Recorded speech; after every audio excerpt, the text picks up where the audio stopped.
Tiga. Ya, selamat bergabung di channel yang khusus bahas masalah utang, riba, dan solusi-solusinya. Yang hari ini sedang dilanda stres karena banyak utang. Ini saya kemarin dapat tamu, ini hasil debt mapping. Jadi tolong yang mau konsultasi serius sama saya, instruksinya adalah ngisi debt mapping. Kalau tidak ngisi debt mapping, mau WA, mau DM, mohon maaf kami tidak bisa melayani. Karena ratusan DM, ratusan WA, belum inbox di Facebook dan di YouTube. Sehingga syaratnya adalah mengikuti debt mapping dulu. Karena semua masalah berawal dari debt mapping. Ini seorang ibu punya 2 orang anak, penghasilan keluarga yaitu 3 juta. Dia punya utang di 11 titik, di mana total angsurannya sampai dengan 5 juta.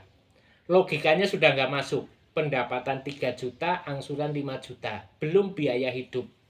Nah, untuk memulainya dari mana? Kita hitung dulu.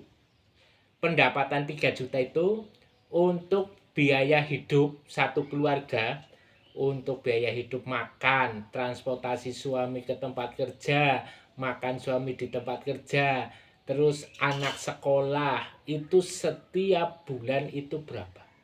Ternyata setiap bulan itu habisnya sudah di 2.700.000, sisa 300, dan itu kita belum bahas masalah kondangan dan biaya sosial lain. Nah, kalau kondisi seperti ini, apa yang harus dilakukan?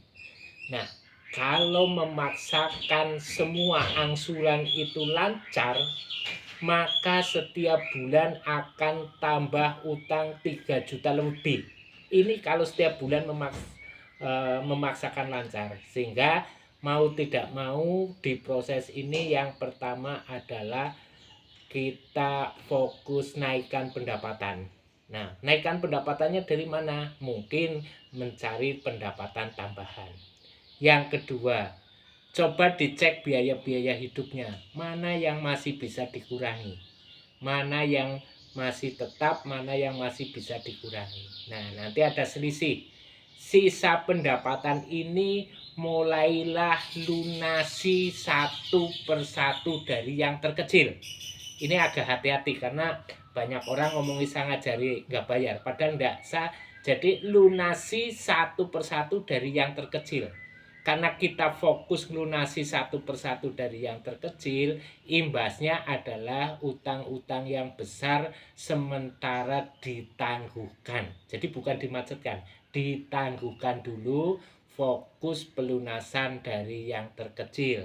Bisa juga dari yang ada unsur pidananya. Misalkan karena kemarin stres, motor 3D, itu jadi skala prioritas. Nah, nanti naik terus. Nah, proses ini tidak instan, kecuali Anda ada aset langsung dijual dan jualnya cepat laku, itu bisa selesai. Tapi banyak yang konsultasi ke saya itu sudah nggak punya aset yang untuk jaminan milik orang lain. Ini kan jadi tambah stres. Ini saja untuk hari ini, semoga bermanfaat. Dan bagi yang mau konsultasi serius, sebaiknya miliki buku detik-detik lunas utang ini dulu. Kirim debt mapping ke saya, nanti kita pendampingannya lebih enak, step-stepnya lebih jelas. Khairul kalam, wabillahi taufiq wal hidayah. Wassalamualaikum warahmatullahi wabarakatuh.